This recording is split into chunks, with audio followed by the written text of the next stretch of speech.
The best nest. Mr. Bird was happy. He was so happy he had to sing. This was Mr. Bird's song.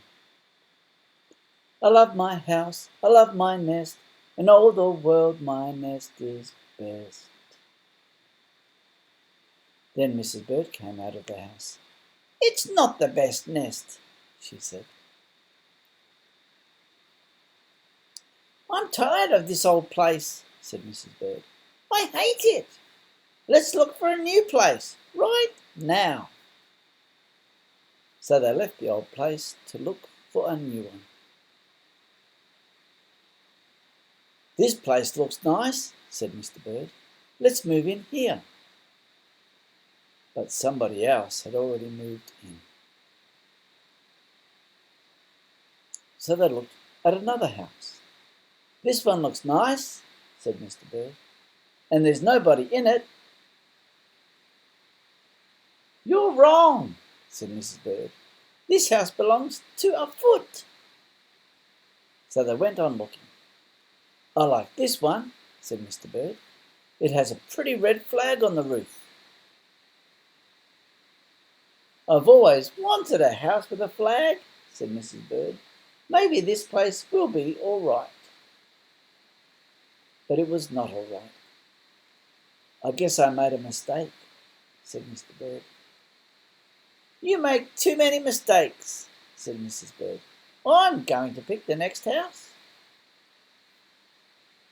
And here it is, right here. They flew in. They looked around. Isn't it too big? Asked Mr. Bird. I like this big place, said Mrs. Bird. This is the place to build our new nest. They went right to work. They needed many things to build their nest. First, they got some hay. They got some soda straws and broom straws. They got some sweater string. They got some stocking string and mattress stuffing. They got some horse hair. They got some man hair.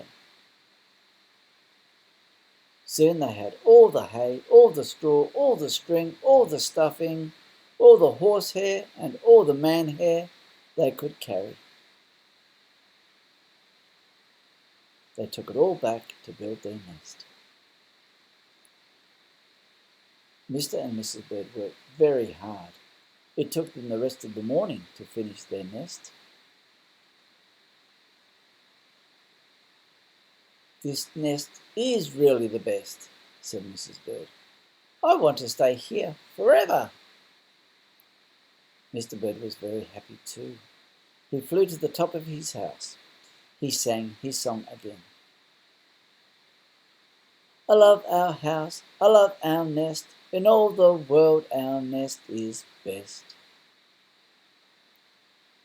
He was so busy singing, he didn't even see Mr. Parker coming. Every day at 12 o'clock, Mr. Parker came to the church. Mr. Parker came to pull a rope. The rope went up to the bird's new nest. The rope rang the big bell right under Mrs. Bird's nest. Bong, bong, bong. Mrs. Bird got out of there as fast as she could.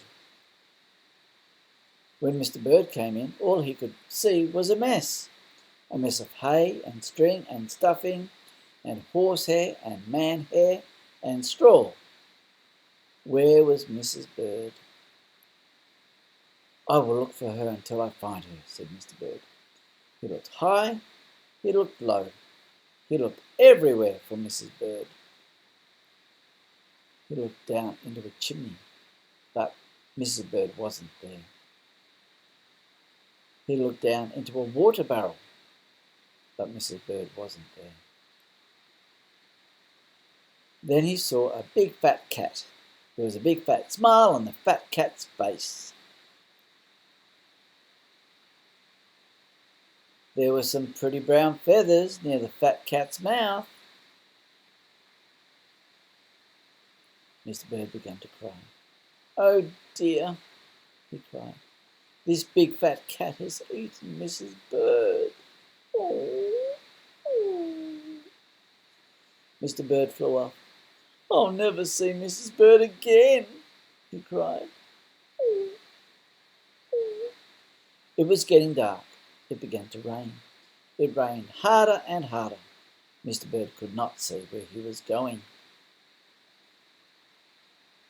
Crash! Mr. Bird bumped into something. It was his old house. That old house that Mrs. Bird hated. "I'll go inside," said Mr. Bird. "I'll rest here until the rain stops."